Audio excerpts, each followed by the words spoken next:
What's going on? What's going on, ladies and gentlemen? This is a quick one. It's going to be a quick hitter. Cage is in between tasks today. You know, he's a big man on campus.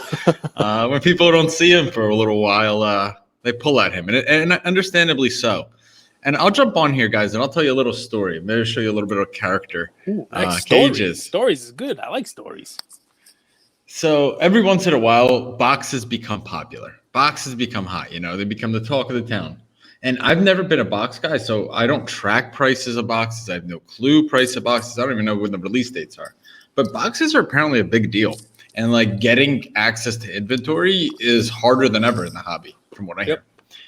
And I think back and I look at it like a comment Cage had today in the groups, and I look back and I'm thinking, man, every single time there are these like boxes that people want, whether that's the Harry Potter boxes, Topps soccer boxes. What were some other ones? You get a deal from your LCS, but you never upcharge people. No, you always leave a lot of meat on the bone. Like with the Marvel was another example, and I jump on here and I say that because we haven't talked about this in a while. But in the beginning of this episode, we talk about relationships, right? And relationships are interesting because you're always looking to like kind of level up relationships. And like Rob Go is a great example of someone that started as an acquaintance, became a friend almost. Yep. But you are always looking out for the little man. I try. I definitely do. I try.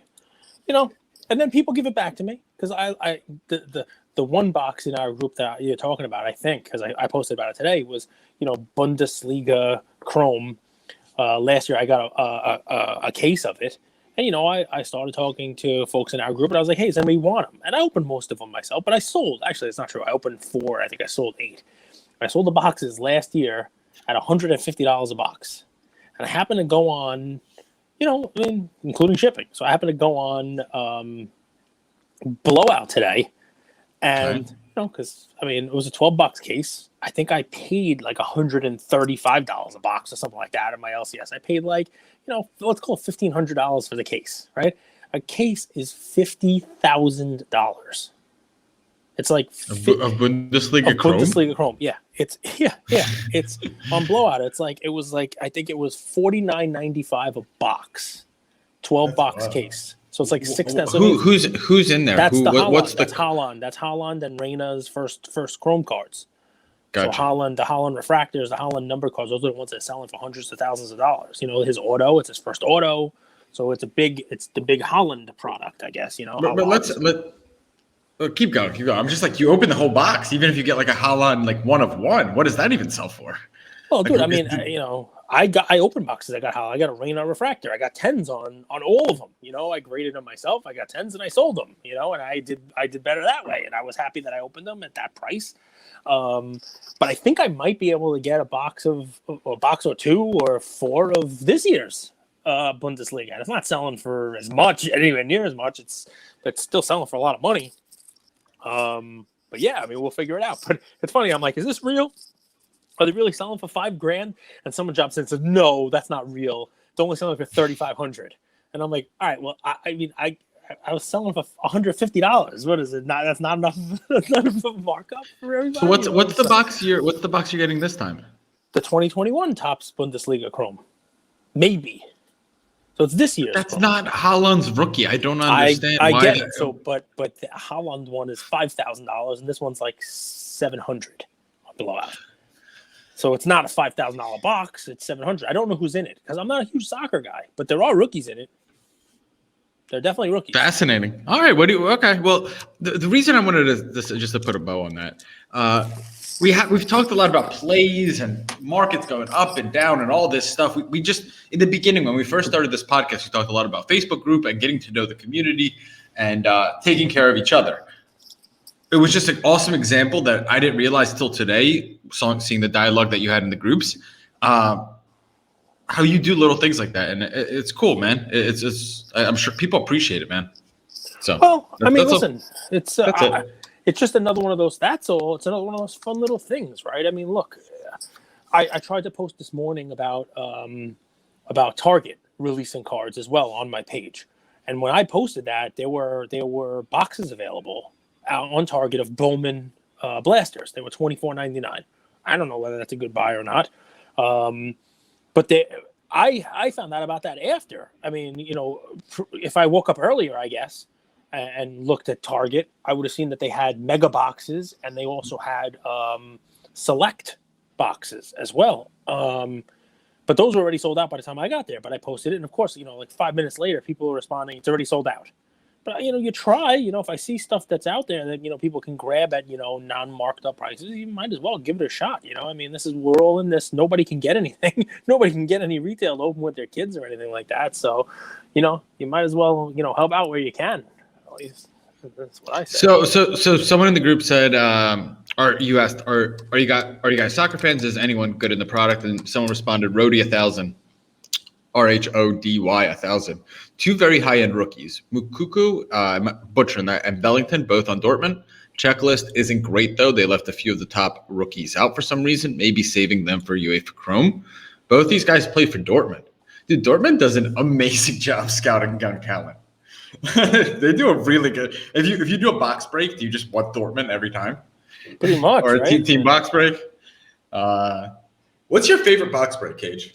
Like if you had to box, like have you done like Pack Wars? Have you done have you done all that stuff? So I have done them, but if I'm doing a break, I just get the whole thing because I would go nuts. I would like throw stuff around my room if I was in a break with somebody and they got some. Ian's the same way. Like we'll buy a random team just to have fun and do something that's in the break, and then like we'll get like the Braves or whoever it is, and then that's a good one, right? The Padres will come out, and he's excited. I'm going to get Acuna, and then someone else will get the Padres, and then Tatis auto will come out. He's like, I don't even want to be in this break. I don't even want to watch this anymore. And I'm the same way because I'm like, no way. If I would have just spent enough money and bought the whole box, then everything in it is mine, and I don't have to worry that anybody else got it. So breaks, yeah, it's. Are you that way with food too? Like when, let's say you buy food for the family, and someone takes the pizza, like I should have just bought a whole pizza for myself. Yes, and I do sometimes. So it's funny, dude. The answer is yes. So my taste buds have developed. Cage doesn't share food. I have. This is a shock. Look at me. But my favorite ices from Ralph's, Italian ices. There's a whole bunch of great Italian ices, right? There's the lemon ice king of Corona, and Uncle Luigi. You got Rita's, and my favorite is Ralph's. That's a thing over here. Staten Island, I think, was the first one. But I have. It's mostly ice cream anyway. You call it ices, but I have it's a peanut butter cookie dough ice, which is just way too much stuff in it. It's like those Ben and Jerry's where they like throw everything but the kitchen sink into it. But it's like it's only like a third ices, and the rest of it is just like chunks of cookie dough and peanut butter and that kind of stuff. And my wife is just not a fan of peanut butter, and neither are my kids. So I know when I get that, it is all mine. So I gotta skew the taste that way a little bit. Respect.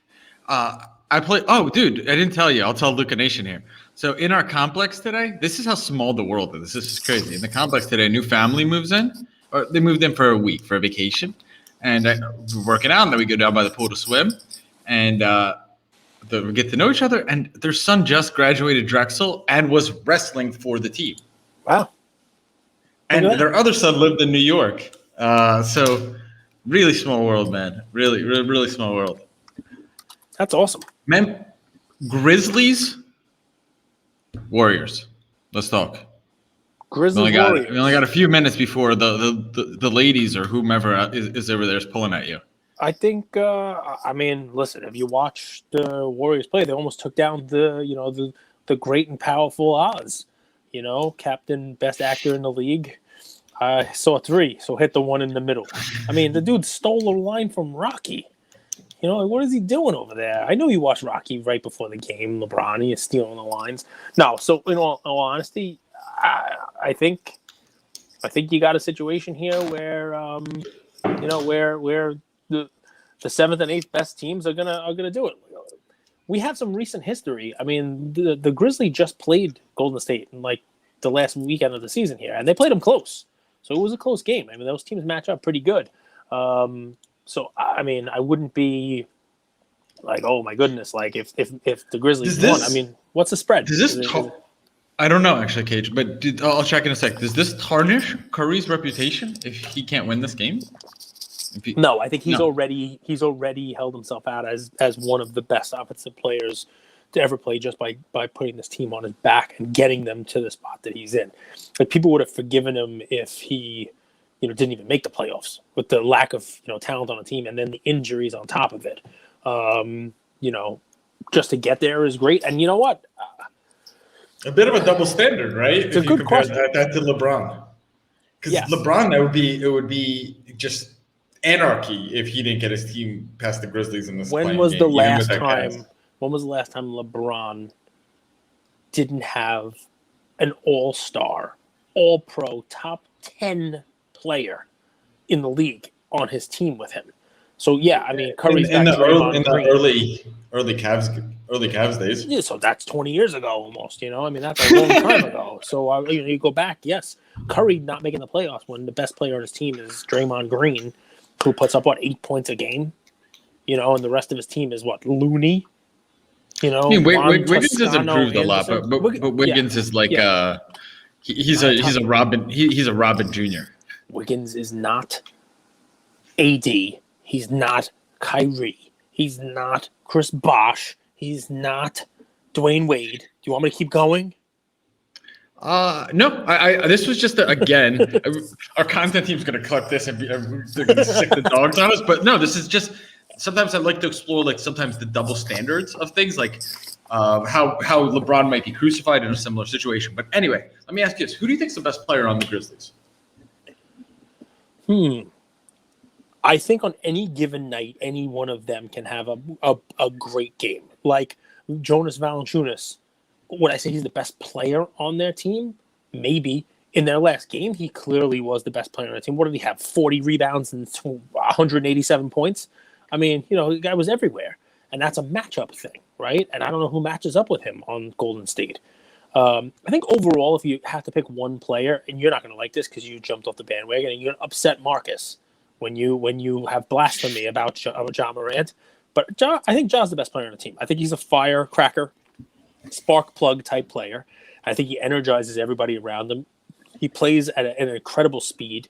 I think he's really getting that afterburner back. He reminds me of a SGA with a little more skill set. So, you think Ja has more skills than SGA? Yeah, I do. SGA was a fraction of a percent away from a 50-40 90 season. Yeah, and so was Tony Snell. And what is he adding to his team? Yeah. Right? He was 50-50, 100 or something like that. But SGA was the predominant ball handler. I'm going to me, and it's crazy to me and this is where I know people aren't watching games and aren't watching it. It's clearly Jaren Jackson Jr. It's not even close. Now, today, it's not even close. It's not even close. Today, you're going to see he's still raw. He's a 20-year-old kid. He's very raw. But if you guys watch the game, and you've seen this play out before, he's just going to get better and better. He's 20 years old. So 23, he's going to be more polished with years of experience under his belt. And he's the best player running. He's the best three-point shooter. He's their best shot blocker. He has incredible amount of steals for a big man. He's their best. He's going to be scoring 25, 30 points a game. He's a good passer. He's actually has good handles for a big man. I'm shocked that Jaren Jackson Jr. is still an under-the-radar player. And I think, honestly, in the offseason, his Prism PSA 10s are like $100 right now. I would be willing to say you could get those for $60 in the offseason because no one's I think the Grizzlies lose tonight. And I think he might get traded. That'll be kind of cool. There's some rumors he might go to the Knicks. Wow! I doubt it'll happen if they're smart GM, but I think you're going to be able to get these Prism PSA 10s for $60. And when you look at upside, we were on the Collectible podcast just today. Cage made an amazing point, as he always does, about big men not trying to make fetch happen. Well, what's amazing is he's not a big man. He doesn't play down low. He plays outside. And he's got kind of a weird-looking shot, but his three-point shot is really good. He's a stretch big, and you're not going to be able to go to the rim with him. He's going to block your shot. So he's athletic. I couldn't be more excited for this guy's upside. And people are looking at Ja Morant, and I'm saying, this player's some better shooter than Ja. And he's 7'1". So to me, it's a no-brainer. Jaren Jackson Jr. is a stud. I like it. And wait for the offseason. You don't need to buy him now. So I am going to give you somebody to buy now. Crazy situation going on with the Texans, right? Oh, we're going down this road again? So, Just do you- kidding. do you I know who haven't their, watched the news. Do you know who Can I, their- okay, can I give a take? Can I give a quick take on this? Please. Don't get me. I find it. So there was a few weeks where ESPN was publishing articles about Deshaun Watson, right? Mm-hmm. And now we've heard silence. Yep. And I think it's a little bit. I don't know anything about what's going on, but I think it's very interesting that you could just tarnish a guy's reputation on speculation and then just go cold and silent. I don't know what's going to happen. I don't know how it plays out, but to me, that makes me feel a certain kind of way, man. I'm with you. I definitely am. I understand that. So, if I were an odds maker, I'd have a difficult time figuring out whether or not that guy's going to be playing quarterback for the team this year. Right? No clue what's going on in that situation. So if he doesn't, do you know who plays? Do you know who they have over there? Osweiler. They're in good hands. Mm-mm. You're right. You know People who- should be buying Tim Tebow cards. I agree with you. Not Tim Tebow. Not Tim Tebow. But I just gave Tim Cage an Tebow. idea. We No, can edit but it a little. it's funny because I was gonna say, hey, his initials are TT. And Tyrod Taylor? Hey, it's not Tim Tebow. It's Tyrod Taylor, who, by the way, bounced around a little bit, but when given a chance to play, not a bad player. Not a bad player. He's behind some good guys. Obviously, he wasn't going to get much play run last year with Herbert doing what he was doing. And, he happened to be behind the second coming Josh Allen over there in Buffalo, right? So it's an interesting play, and here's why, all right? The ultimate. Tyrod Taylor's the guy gets you to 3-1, and then you finish the season 7-9. If he's 3-1, I'm going to make you a killing because his 2011 Topps Chrome rookie card is $2. $2. $2 on eBay right now. I'm not going to go buy it because I want somebody else to buy it. $2. You can buy his refractor, the 2011 Topps Chrome refractor for single digits. It is nothing. It is a lottery ticket. And I'll take 3-1. Get me to 3-1. You think the card's $2 if the guy's sitting at 3-1 quarterback in the Houston Texans? I don't think it's $2 anymore. So it's $2. So thank you to Trouble T. Roy, one of our listeners, who reached out to me and said, "Hey, look at this Panini Auto 101 of it's like you get it for free of a guy who may be the starting quarterback of a decent team. They're not winning the Super Bowl." But if this guy's a starting quarterback, you could buy his bit. Forget about it. I went the other direction, T. Roy. He was giving me Prism Autos black, 101s that you could buy for no money. I just went with what can the masses buy on this? Literally, I'm pulled up eBay. I'm looking at one right now. 2011 Topps Chrome number 26, Tyrod Taylor rookie. It says Baltimore Ravens in the title because he was on the Ravens at the time. $2. Buy it now. Free shipping. Come on, guys. This is a come see play. If you find him on Star Stock, it's a Star Stock play. This is just one of those things where, no one's looking at this because no one knows where he is. And who knows what's going to happen. And if it turns out that it's Brock Osweiler's team or the Jaguars and the Texans make a trade and, the Texans send a bag of balls over and Tim Tebow goes back over to Houston and he's quarterback, what'd you lose, $2?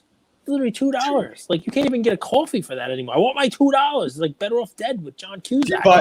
Is this a card that you buy off eBay and you send to Star Stock and you don't have to fast pass because it'll be in by season? You could. You'd figure it will be in by season. People might have them up on Star Stock. I didn't look on Star Stock yet. People might have them up already on Star Stock. I doubt there's that many of them. And look, not a ton. I just checked. 19 and 4, 23 total cards. All right.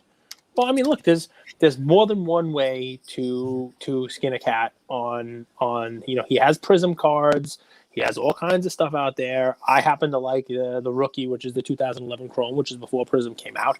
But yeah, I'm telling you, all over eBay. You could buy parallels, orange. You could buy whatever else is out there. Scoop them all up because to me, this is the epitome of you take a chance on a guy. right? This is, I don't know if he's going to be playing. I don't know. I'm not telling you this guy is going to be the starting quarterback. He's got a shot. When you click away at your keyboard, Milton from Office Space? No, I do not have a swing line stapler. I was told I could keep my swing line stapler. Tap, tap, tap, tap. I haven't seen one of you in ages. I do my podcast on my iPhone. By the way, I bought a battery extender 7 months ago. I still don't use it. I do use it. I do use it. No, you don't. I do. What you're not telling the audience is I did buy a battery case, but I bought the wrong size because I am a bonehead. I bought the wrong size. Let's go 60 seconds. Go. Someone wrote this on their story, and I think it's a good point. There's so the market's come down a little bit, right? Or a lot of it, whatever perspective you want to use. And one of the reasons is the take was there's a lot of readily available supply at PWCC, Golden, and Heritage right now. Now, are you seeing that too? Of like, you just see way more cards being sold this year than last year? Yeah, I mean, listen, forget about where it is. If you are a listener of our show, if you have ever listened to us more than one time, you have heard this analysis. When prices go up because there is a limited supply, prices hit enough of a price point where supply will increase because of the new price that things are hitting. Right? We've talked about this with like the Michael Jordan card, right? Perfect example, right? That the Jordan PSA 10, right? It's at a level. It starts to dry up at that level because nobody wants to sell it at that level anymore, and it hits a new price. Sometimes the price gets ahead of itself, right? And that's what you saw with $700,000. Now that's a headline grabber. And now everybody who's sitting with that card at 700 paid less than 2 for the card because a month before the 2 was the high. So now everybody who owns a card, every single person can make at least 3 or 4x on that card. Some people can make 10x on that card. Yeah, and so 10x is not just 10x, 500K or like 400K. So those cards come out of the woodwork. The supply comes out, and that is what you're seeing now with most cards. Because in February, that golden auction beginning of February, I think every single card in that auction basically set a record price. Every card. I mean, it was just one of those like watershed. Look at this. Everybody's buying. I don't know what it was, but it made the supply come out of the woodwork. There are more Durant cards available now. There are more Curry cards available. There's more Kobe cards available now. Everybody's holding their Kobe cards because of a documentary. I mean, there's just so much because the price is there. And what happens when the supply comes out? The price crests and comes back down until it reaches a point where, again, people are no longer willing to sell at that price because now enough people are in at that number or even higher than that number. People are buying it on the way down, right? So those people are not looking to sell. So it reaches a new plateau and then starts to work its way up again. It is cyclical like everything else. So I'm not blaming auction houses, I'm not blaming it, but the question or the post is correct, right? There is definitely more supply out there for people to choose from. And they can be choosier, right? I mean, PWCC auction ended last night. We should spend a couple minutes talking about that. There was a Jordan that ended at, I think it was, mid 4s with the buyer's premium. I think it was 380 plus, another 76 for the buyer's premium, right? So that's like 456, I think was what the price, the hammer was on it, which is a lot more than the last couple have sold for. Maybe it's because there's not that many out there anymore. You're not finding them. Golden has them, 2 in every auction, it seems. But more importantly, I think that was one of these PWCC A's, where they said that this isn't just a 10, it's a nice 10. You know what I mean? And people are willing to pay a premium to have one of the better versions of the card. It's card that looks better, more centered, that kind of stuff. Charizard, down. Both the Top Sun one, but for different reasons, right? So the Top Sun one, if you remember, that thing sold for like $500,000, the blue back Charizard Top Sun, because it was a Pop 1. That was like a couple months ago. And another one rated a 10. So the Pop doubled and no longer was a Pop 1, now it's a Pop 2. And it sold last night for like $300,000 less. Months later. It kind of sucks for the guy who bought it when it was a Pop 1. I apologize if you're listening to this. But also the other Charizard, the main Charizard, right? It sold last night for its cheapest price, its lowest price since the Iconic auction where Logic bought one in the high 1s and started, kickstarted the whole run up on that Charizard. Now, there'll be a lot of excuses about how this card was ugly, how it didn't deserve a 10, how it had white on the back, it was snowy, it was whatever else the story is. But the truth of the matter is those defenses, they kind of go out the window after a while. You know, one sold a month or so ago for $250,000 on eBay. And everybody came out, no way, that's not a real price. Look, someone just bought one on PWCC for $350. So that sale's fake, and it's relisted anyway. That sale went through. You guys should know this. That sale went through for $250. The owner who had it on eBay actually owned two of them, and the buyer purchased another one that they liked a little bit better for the same price, the same $250, and then this one was relisted. But now you see, like, it's tougher to defend and say, oh, $250 is not the right price. Look, another one's over $350. When a couple of weeks later, another one sells for $240, right? So this was $200 plus a 20% buyer's premium, and now it's $240. So a card that a couple of months ago, there was talk that it was a $500,000 card, even though it never sold for more than $397 ever in a public sale. Now it's $240. And why? Because 2 years ago, you didn't see those come up for sale. Last year, you didn't see them come up for sale. They just weren't available. But now you see them. Look, there's a couple on eBay. You know, this auction house has one. You know, I mean, one sells on Premier. I wouldn't be surprised if next month there's another Premier auction with PWCC, and there's another Charizard. Because one of the things they're doing with their auction, which a lot of people aren't talking about, is they're not putting two of the same card in their Premier. So that's another talking point people have, right? They talk about like Ken Golden or other people are selling the same thing, the same card, and how that's not so cool. Why do you do that? They're only going to list the same one of each type of card. So, you know, in the same grade. Anyway, I hope that kind of answered the question a little bit, right? I think I love when you go on those. Like I usually do. I was gonna say I like when you go on those kind of end of podcast.